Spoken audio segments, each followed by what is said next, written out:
1960년대 이후 전쟁의 여파로 피폐해졌던 대한민국은 정부 주도의 중앙집권적 체제하에 고도의 경제 성장을 이룩하는 데 성공했다. 지금 세계 10대 경제대국까지 왔습니다. 근데 왜 행복지수는 매번 꼴찌고 자살률은 계속 10년째 1위일까? 1인당 GNP 25,000달러 시대, 제조업 중심이었던 산업 분야는 IT를 기반으로 한 최첨단 산업으로 전환되었고, 사회는 저출산 고령화 시대에 접어들었다. 시민들은 먹고 사는 문제와 더불어 보다 다양한 욕구를 충족하길 원하고 있다. 중앙 집권적 구조를 가지고 이런 사회 변화에 대응할 수 없다는 것이 선진국에서도 지방권 개혁을 하는 이유 중에 아주 중요한 하나의 이유입니다. 시대의 변화와 민주주의의 진화, 시민들의 다양한 요구 속에 이제는 지방이 중앙을 바꾸고 우리 삶의 질을 향상시켜줄 때이다. 대한민국의 희망, 지방 분권에 있다.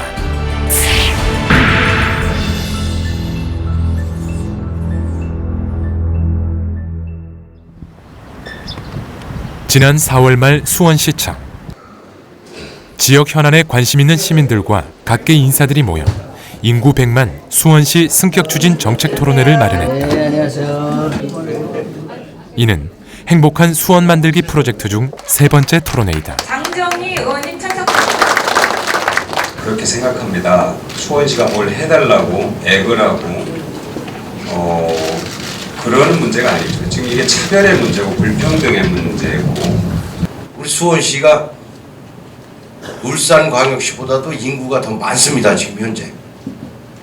그런데도 불구하고 쉽게 얘기하면 공무원 수는 반 조금 넘는 울산광역시. 그럼 그 자체로서는 우리가 세금 낼 거 다 내고 다 하는데 공무원들한테 받을 수 있는 서비스는 울산 시민의 반푼이 안 된다는 거죠. 지난 2004년 인구 100만을 넘은 이래 수원시의 현재 인구는 120만 명에 달하지만 지방자치법상 기초지자체로 규정되어 있어 여러 제약을 받고 있다는 것이 이번 토론회의 주요 안건이다. 단편적으로 쉽게 풀어서 얘기하면 한 달에 생활비 100만 원을 주면서 5식구와 12식구가 똑같이 먹고 살라 하면 그 형평성이 맞습니까? 경기도 의견도 분명히 물을 거란 말이에요. 경기도 입장에서 갖는 고민이 크거든요. 그래서 그 문제에 대한 상생 방안의 준비가 돼 있느냐. 지금 현대사회가 요구하는 지방화 분권화 다양화에 부합할 수 있는 헌법이 개정됐으면 하고요. 기초단체로 묶여있는 수원시의 조직운영 구조는 인구 50만 도시들과 동일하게 운영되고 있는 실정이다. 공무원 한 명이 담당하는 주민수가 무려 453명. 전국에서 가장 열악한 수준이다. 마치 이것이 지방의 그 지자체들이 본인들의 힘을 키우기 위해서 마치 그러는 걸로다가 국민들이 인식하고 있는데, 그건 잘못됐다고 봅니다. 지방정부가 나서서 국가를 갖다가 국가 성장을 갖다가 견인하겠다, 이런 의미가 큰 거죠. 이것 때문에 이게 바로 이제 지방자치의 필요성의 가장 커다란 원인입니다. 대한민국은 1949년 재헌헌법에서 지방자치법을 규정하고 4.19 혁명 이후 전면적인 지방자치제를 실시했다. 그러나 5.16 군사정변으로 인해 지방의회는 강제 해산되었고, 이후 87년 현행헌법으로 개정되면서 여러 시행착오를 거친 끝에 마침내 95년 지방자치단체장 선거가 실시됐다. 그렇게 해서 대한민국 지방자치 시대 20년, 95년 민선 1기 출범 이래 지금까지 그간 수많은 변화가 있었지만 대한민국 지방자치의 발전을 위해서는 아직은 선결해야 할 과제가 많다는 게 많은 전문가들의 의견이다. 그런데 아직 한국에서는 왜 지방분권을 해야 되는지에 대한 충분한 이해가 되고 있지 않고, 그런 면에서 집권 세력들이 아직도 중앙 집권 구조에 함몰되어 있어서 한국 사회가 갖고 있는 시대적 위기 상황에 대해서 올바로 인식하지 못하고 있기 때문에 아직도 지방권 개혁이 제대로 되고 있지 않다고 생각을 합니다. 그렇다면 지방분권이란 무엇인가? 먼저 국가와 지방의 사무부터 알아보자. 국가는 국가 존립에 관한 내용이나 전국적 규모의 사무를 관할하는 반면 지방자치단체는 지역민의 삶의 질을 높이고 지역을 개발할 수 있는 보다 구체적이고 실용적인 사무를 책임진다. 먼저 사무 배분에 관해 알아보자. 대한민국 전체 사무 중 국가와 지방의 사무 배분 비율은 국가가 80%, 지자체가 20% 정도이다. 또한 전체 국가 수입 중 국가 대 지방의 비율은 8대2. 이할자치라고 하기도 한다. 하지만 실제 지방의 지출 비율은 더 높다. 쉽게 말해 쓸 곳은 많은데 수입이 없는 구조, 중앙에 의존하는 구조가 된다.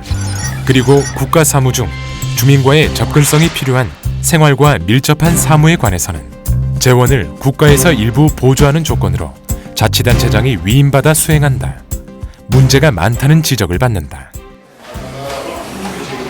이유인즉 지방자치단체는 기관 위임 사무를 행하는 동안 중앙부처의 하급 행정기관으로서 지위를 갖고 업무를 수행하게 되는데 이로 인해 여러 문제점이 발생할 수 있다. 대표적인 내용이 바로 중앙과 광역, 기초단체 간의 비효율적인 기능 배분 구조로 인해 사무 중복과 행정처리 지연, 불필요한 비용 발생 등을 꼽을 수 있다.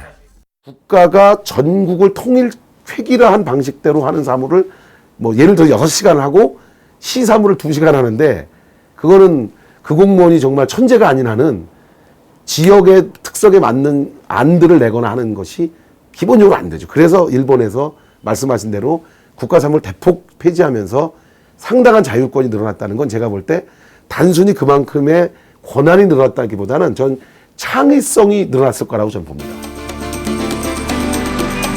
효율적인 행정처리와 지역개발을 위해 지자체의 자율권을 확보하고 중앙정부의 과도한 간섭을 배제할 수 있는 법적, 제도적 장치가 마련돼야 한다는 게 전문가의 의견.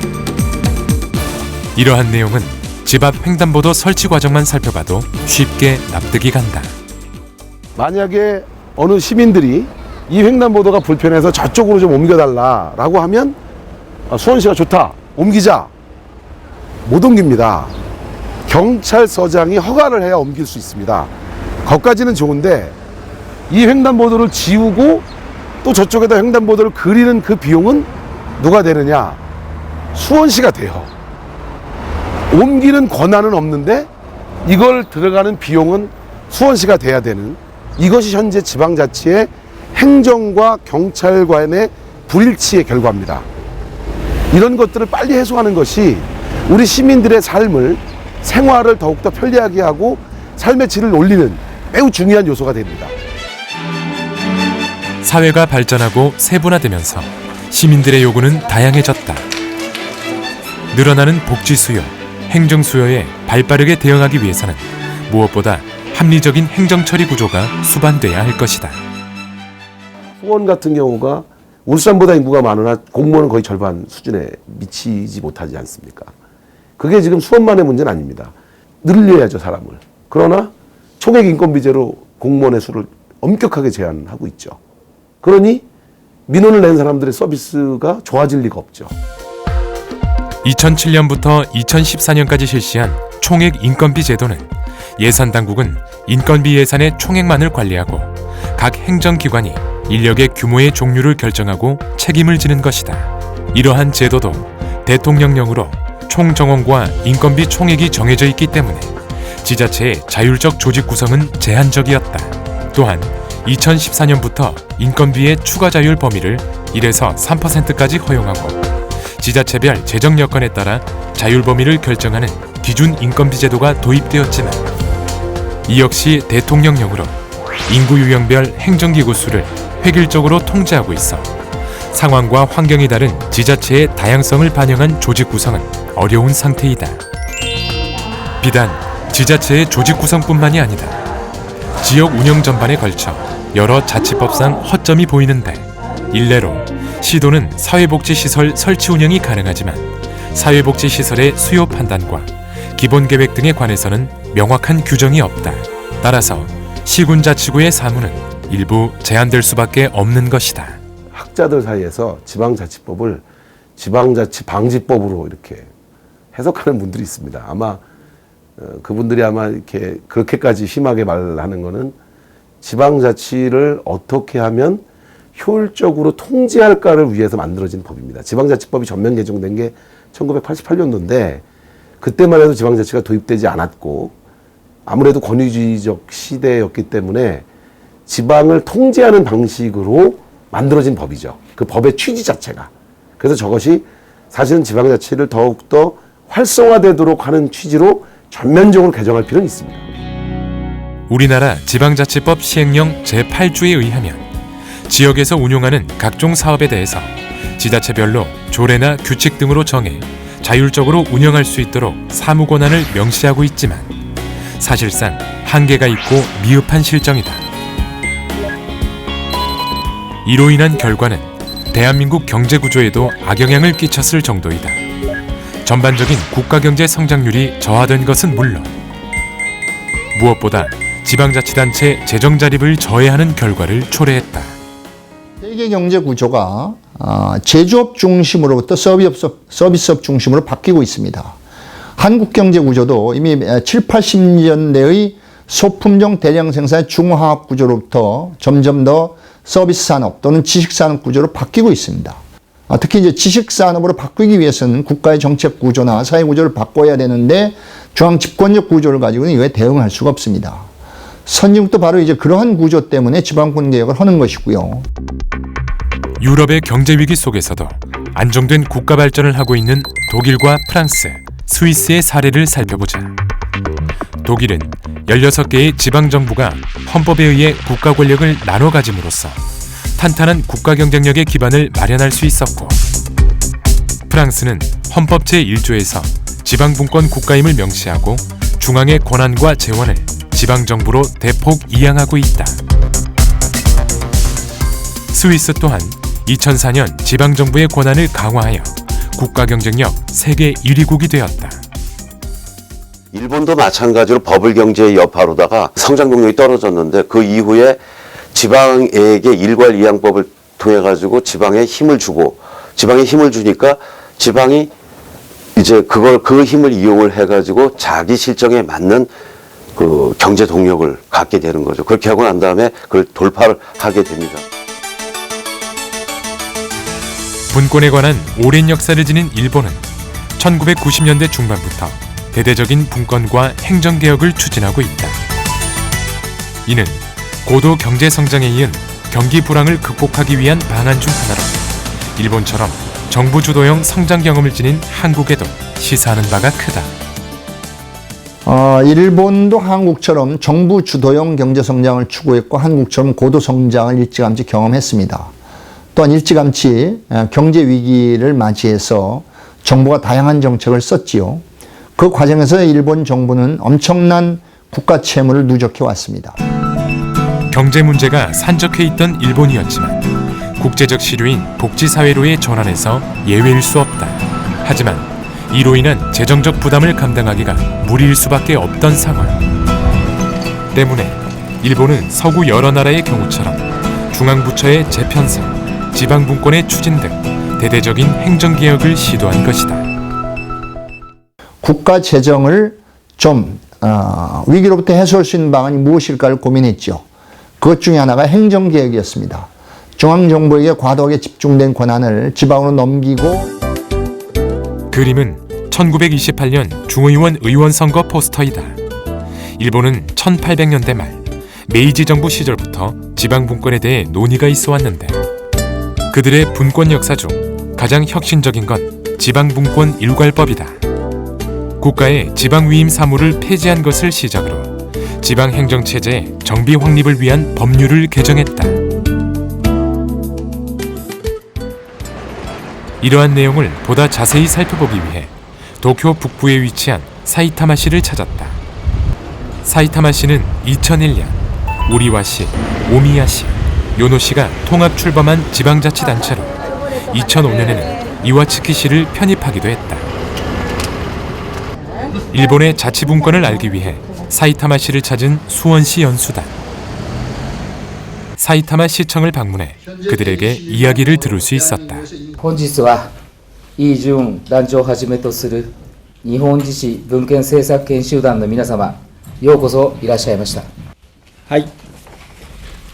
우리 연수단과 사이타마시 관계자들은 설명과 질문의 과정을 통해 통합시 출범 후 시민들의 반응과 행정체계의 변화 등 다양한 정보를 자유롭게 공유하는 시간을 가졌다. 사이타마 현에서 차지하는 위치가 このように、事務異常ですとか、区役所の開設に職員を増やすことなく、いろいろな事務が自らの権限でできること、また区役所できめ細かい市民サービスができること。2014年の意識調査では、住みやすいと感じている市民は 80.7% に達しております。意識調査を始めました頃から比べますと、増加の傾向となってございます。 사이타마시의 상징이라 할 수 있는 신도심을 찾아가 보았다. ここさいたま新都心は、2000年に町開きをしてからちょうど15年目を迎えます。 사이타마시 신도심은 중앙정부의 관청시설 외에 쇼핑가 등 약 5만 7천 명이 일하는 거대 도시이다. 특히 인간중심주의 개발로 유명하다. 도쿄의 기능을 분산시킬 목적으로 옛 국철 자리를 재개발한 사이타마 신도심은 쇼핑과 문화, 행정 편의를 위한 공간으로 발전해가고 있다.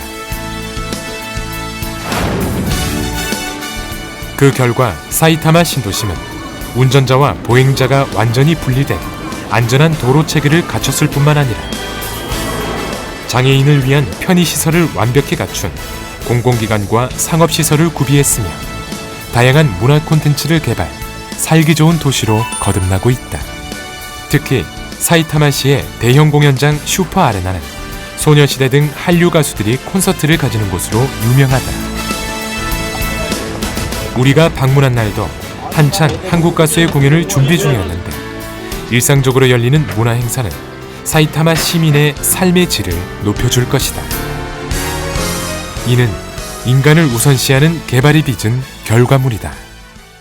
이게 2층으로 이렇게 되어 있으면서 2층에 사람과 차와의 어떤 거리를 두면서 안전한 사람의 그 생활 공간을 만들어주면서 이 도시를 개발을 했다. 그리고 공공기관이 있으면서 이 도시가 더 활성화가 될 수 있는 그런 도시로 개발이 되고. 지난 2006년 사이타마 행정개혁 플랜을 수립, 126개의 개별 사무에 대해 행정개혁을 단행한 사이타마시. 인간 존중을 향한 통합과 개발의 좋은 사례가 될 것이다. 인구가 감소하거나 또는 지역에 여러 가지 문제가 있을 때 적은 규모로는 그걸 대응할 수 없는 그러한 규모의 자치단체는 조금 규모를 키워서 규모의 경제를 발휘하는 것이 바람직하다는 것이 행정학적으로는 이야기할 수 있을 겁니다. 일본 지방분권의 또 다른 사례는 치바시에서도 찾아볼 수 있다. 도쿄 도심에서 40여 킬로미터 떨어진 해안가에 위치한 치바시는 이승엽 선수가 뛰었던 치바 롯데의 연고지로 우리에게도 꽤 익숙한 도시다. 바다가 있으니까 공업지대, 그러니까 이렇게 수출 수입도 가능하고, 그러니까 시 재정 면에서는 이 바다가 상당히 큰 역할을 합니다. 게이요항을 기반으로 수출입이 활발한 것은 물론 농업과 공업이 상생을 이루며 조화롭게 발전해온 치바시는 최근 문화와 예술, 국제 규모의 다양한 행사를 유치하며 세계적으로 이름을 알리고 있다. 치바 롯데 마린 야구장도 그 중심에 있다. 치바 롯데 마린즈, 한국에도 롯데 야구단 있죠. 여기도 롯데 야구단입니다.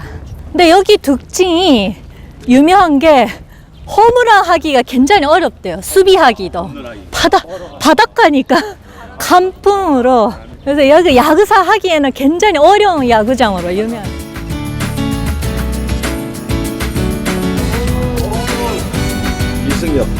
이승엽.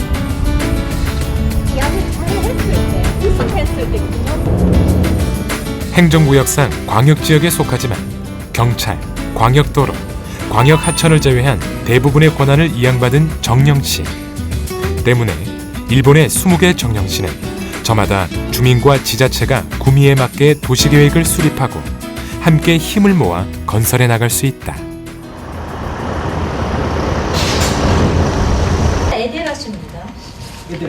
치바시 또한 1992년 전국에서 12번째로 정령시로 지정된 이래 다양한 변화를 모색해왔다.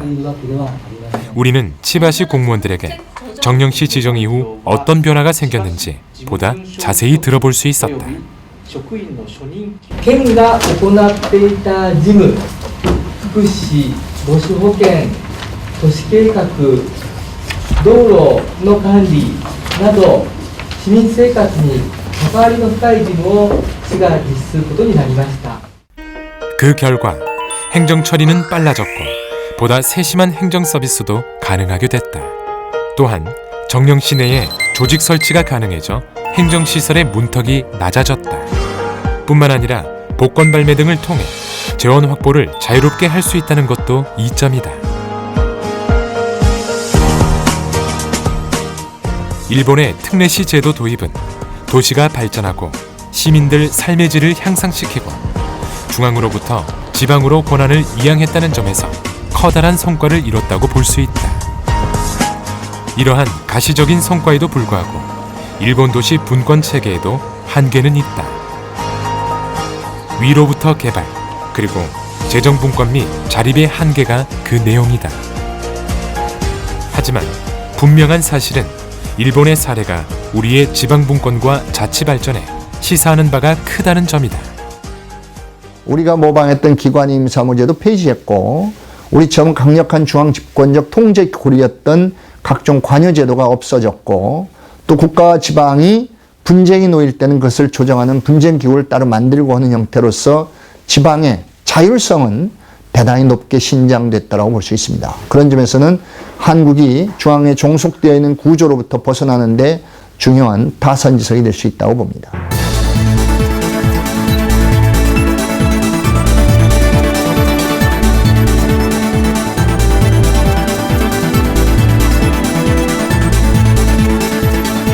저출산 고령화, 양극화 문제, 일자리 만들기 등 이 사회에 대두된 시대적 과제를 해결하기 위해서는 중앙에 편중되어 있는 권한과 책임을 각 지방에 자율적으로 이양하여 지역 특성에 맞는 발전이 필요하다. 대한민국 지방자치 시대의 20년, 아직 가야 할 길이 멀다.